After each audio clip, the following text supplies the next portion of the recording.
छात्रों, आज हम वैद्युत चालन के प्रतिरोध का लेक्चर 3 अटेंड करने जा रहे हैं।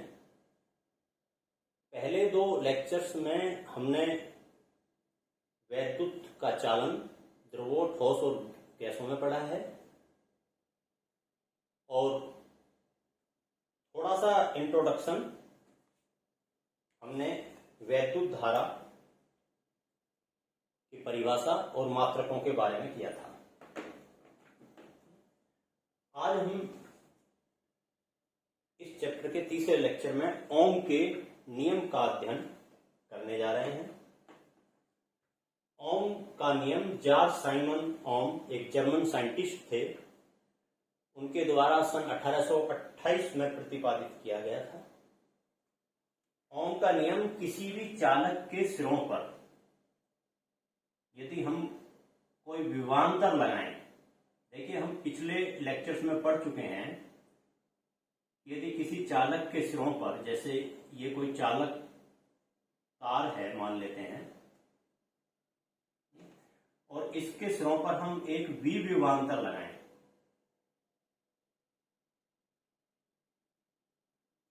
विभवांतर भी आरोपित करें इस चालक के सिरों, हम सुविधा के लिए इस चालक की लंबाई L मान लेते हैं, L, और इसका जो अनुप्रस्थ काट क्षेत्र है ये हम A मान लेते हैं। इस चालक के सिरों पर यदि हम विभवांतर आरोपित करें तो इस चालक में प्रवाहित धारा और वैद्युत विभवांतर के मध्य संबंध प्रदर्शित करने वाला एक नियम जॉर्ज साइमन ओम द्वारा प्रतिपादित किया गया, जिसे हम ओम के नियम के नाम से जानते हैं। और ये नियम मूलतः ये कहता है कि यदि किसी चालक की आमाप, ताप और दाब, चालक की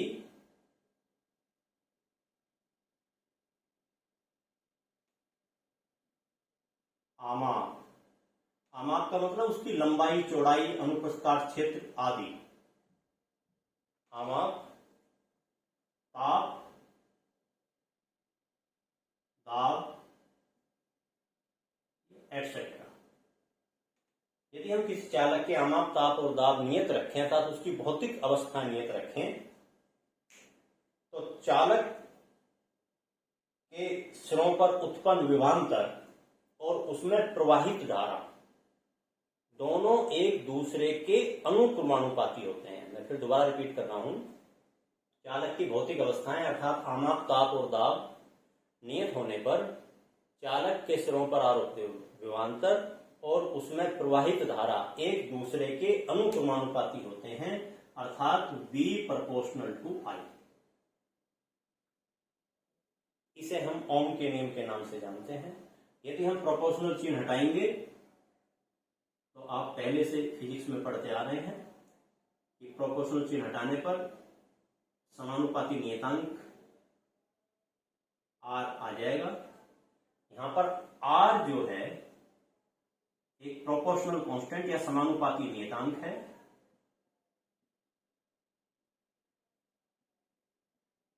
समानुपाती नियतांक है जिसे हम अभी नेक्स्ट लेक्चर में वैद्युत प्रतिरोध के नाम से जानेंगे, इलेक्ट्रिक रेजिस्टेंस।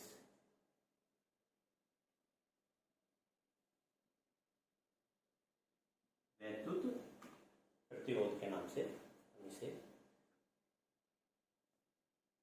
इंट्रोड्यूस करेंगे, इसके बारे में हम अध्ययन करेंगे। इसको दूसरे रूप में हम ये भी कह सकते हैं कि अर्थात R बराबर V अपॉन I। तो इस नियम को दूसरे रूप में इस प्रकार भी हम प्रतिपादित कर सकते हैं कि किसी भी चालक के सिरों पर उत्पन्न विभवांतर और उसमें प्रवाहित धारा का अनुपात एक नियत राशि होता है जिसे हम उस चालक का वैद्युत प्रतिरोध भी कहते हैं। ठीक है, तो इस नियम को हम वैद्युत चालन में ओम के नियम के नाम से हम जानते हैं। और ये भी ध्यान रखना कि यदि हम पोलरिटी चेंज कर दें, चालक की पोलरिटी का मतलब जैसे हमने यहाँ पर प्लस माइनस, पोलरिटी का मतलब इस तरफ माइनस और इस तरफ बैटरी का पॉजिटिव, यदि हम टर्मिनल लगा दें तो इस नियम पर कोई भी प्रभाव नहीं पड़ता है। सही है। और साथ साथ में आपको एक चीज और ध्यान रखनी है, देखो यहां पर कि हम यदि इसको ग्राफिकल रूप से रिप्रेजेंट करना चाहें तो इसको हम ग्राफिकल रूप से इस प्रकार से रिप्रेजेंट कर सकते हैं।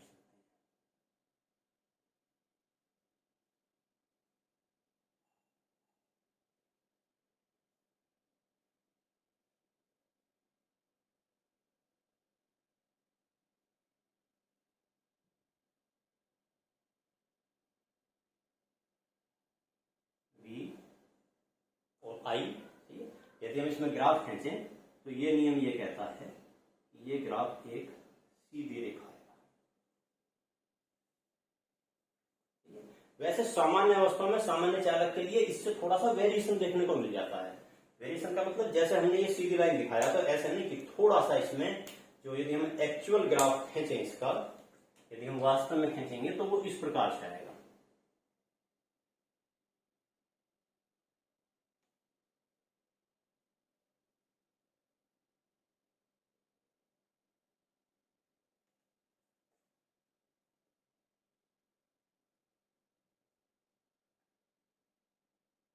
आई और ठीक है, उस चीज से कोई फर्क नहीं पड़ता। हमने यहाँ पर विभवांतर y अक्ष पर लिया है, वैद्युत धारा I अक्ष पर लिया है, सीधा ग्राफ। यहाँ पर हम वैद्युत धारा y अक्ष पर ले रहे हैं और विभवांतर x अक्ष पर ले रहे हैं। ठीक है, तो जो एक्चुअल इसका ग्राफ है वो इस प्रकार का आता है, जैसे हम यहाँ पर देख सकते हैं कि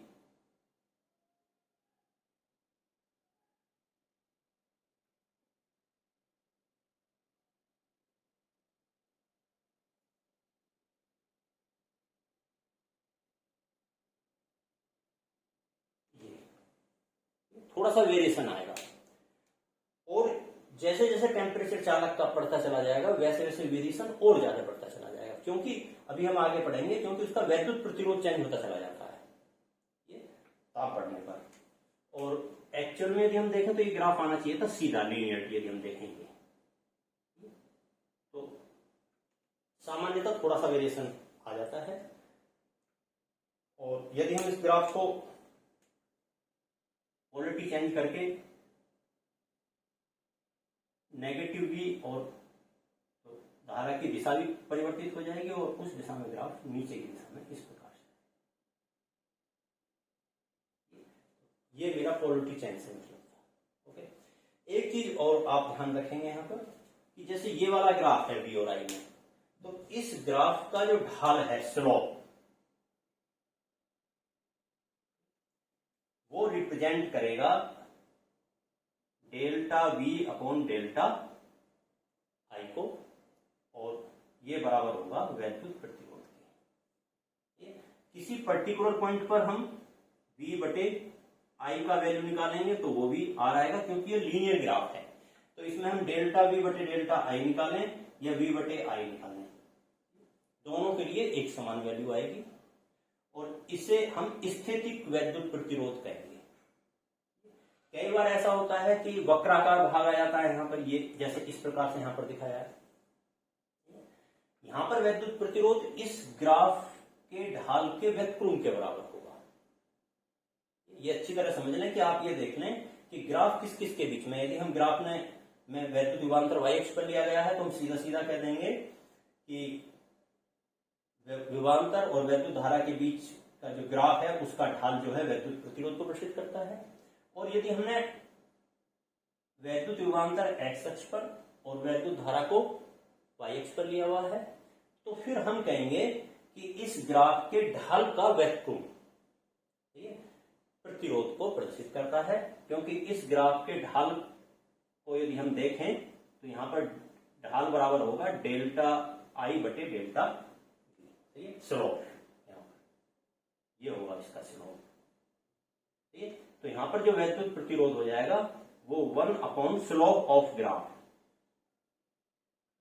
that means equal to delta V upon delta R। Okay, दो प्रकार के वैद्युत परिपथ आपके लिए होंगे। एक तो ओमिक वैद्युत परिपथ जिन्हें हम ओमीय परिपथ कहेंगे। नॉर्मली ओमिक जो परिपथ हैं या ओमीय परिपथ हैं, ओमीय परिपथ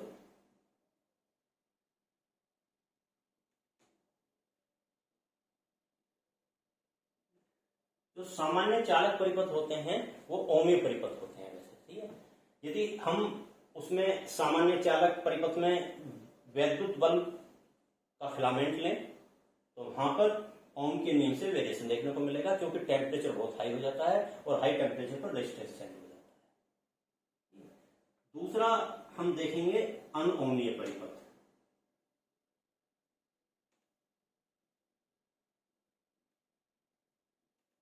अनओमीय परिपथ, नॉन ओमिक सर्किट।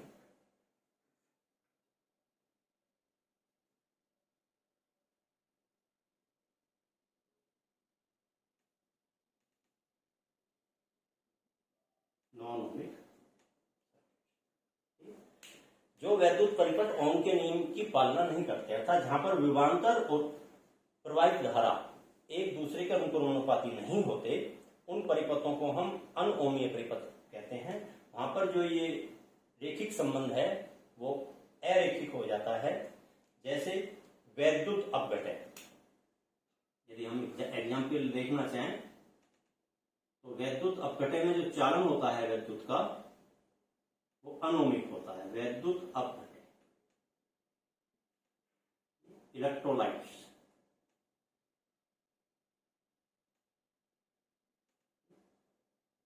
ये एक अनोमीय परिपथ का। निर्वात नलिका,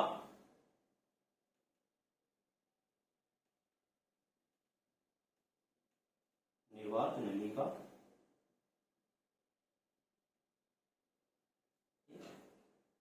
वैक्यूम ट्यूब्स भी जिसे हम बोलते हैं, ठीक है।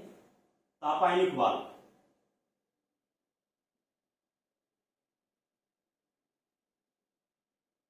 तापायनिक वाल्व, ये चैप्टर पहले था साइंस में, अभी हटा दिया गया है क्योंकि जो तापायनिक वाल्व के सारे कार्य प्रणाली है वो हम आजकल पीएन जंक्शन डायोड से कर लेते हैं। पहले जैसे टीवी वगैरह होते थे तो उनमें वो तापायनिक वाल्व लगे हुए आते थे, वो थर्मोनेट ट्यूब्स पर वर्क करते थे। और आजकल सारी की सारी जो स्ट्रक्चर है, टेक्नोलॉजी है, वो चेंज हो चुकी है, ठीक है। तो ये एक अनोमिक परिपथ का है। थर्मिस्टर एक प्रकार का वैद्युत प्रतिरोध होता है, थर्मिस्टर। इसको हम इंग्लिश में भी थर्मिस्टर कहेंगे और इंग्लिश में भी थर्मिस्टर, ठीक है। या क्रिस्टल दृष्टकारी,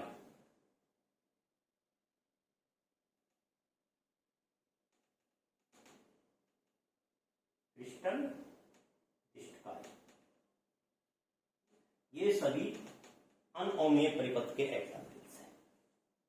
ओके, थोड़ा सा आप इसमें आज एक चीज और ध्यान रख लेना, ये मैं बता दूं कि जैसे हमने V equal to IR relation देखा है, देखो यहां पर आपको मैं साथ साथ में इसको हम दूसरे रूप में भी लिख लेते हैं ओम के नियम को। कैसे, देखिए V को यदि हम चालक के सिरों पर हमने V विभवांतर लगाया है और उसकी लंबाई L है और उसके अंदर उत्पन्न वैद्युत क्षेत्र E है एक समान, क्योंकि हम पीछे पढ़ चुके हैं कि वैद्युत क्षेत्र उत्पन्न होने पर ही चालक में वैद्युत धारा प्रवाहित होती है। तो V बराबर हम लिख सकते हैं E इंटू L बराबर I, और R की जगह हम एक संबंध पढ़ेंगे रो L अपॉन A। ये अभी हम वैद्युत प्रतिरोध, उसकी लंबाई और अनुप्रस्थ काट क्षेत्र में एक रिलेशन देखेंगे, सही है। L से L कैंसिल हो जाएगा और इसको बराबर हम लिख सकते हैं, इंप्लाई दैट E बराबर I upon A into rho. I upon A हम पढ़ चुके हैं। वैद्युत धारा घनत्व, that means imply that E equal to J into rho. ये ओम के नियम का दूसरा रूप है, ये इक्वलेंट टू ओम्स लॉ। तो ओम्स के नियम को दूसरे रूप में हम इस प्रकार भी प्रदर्शित कर लेते हैं, और इसको हम दूसरे रूप में लिखना चाहें तो हम ऐसे भी लिख सकते हैं। देखिए, J equal to 1 upon rho into E।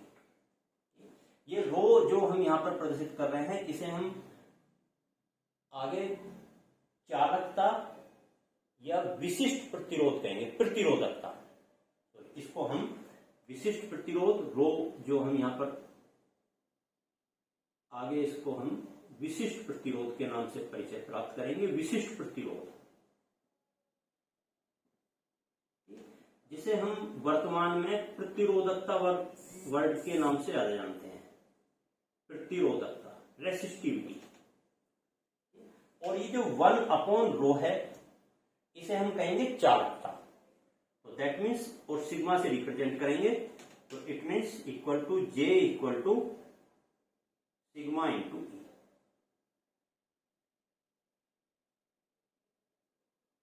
देखिए, इक्वेशन नंबर 1 जिसे हमने ओम के नियम के पहले रूप में देखा, और इक्वेशन नंबर 2, और ये 3b इसी के सिमिलर रूप है इक्वेशन नंबर 2 का। ठीक है, तो ओम के नियम को हम इस रूप में भी, यहां पर E वैद्युत क्षेत्र है, अर्थात हम इस प्रकार से कह सकते हैं कि वैद्युत क्षेत्र, किसी भी चालक के अंदर उत्पन्न वैद्युत क्षेत्र और धारा घनत्व एक दूसरे के अनुक्रमानुपाती होते हैं। यहां पर एक विशेष चीज आपको ध्यान रखने वाली चीज ये है यहां पर, कि हम जो ये संबंध है इसको हम वेक्टर रूप में भी लिख सकते हैं। ये equal to sigma into E।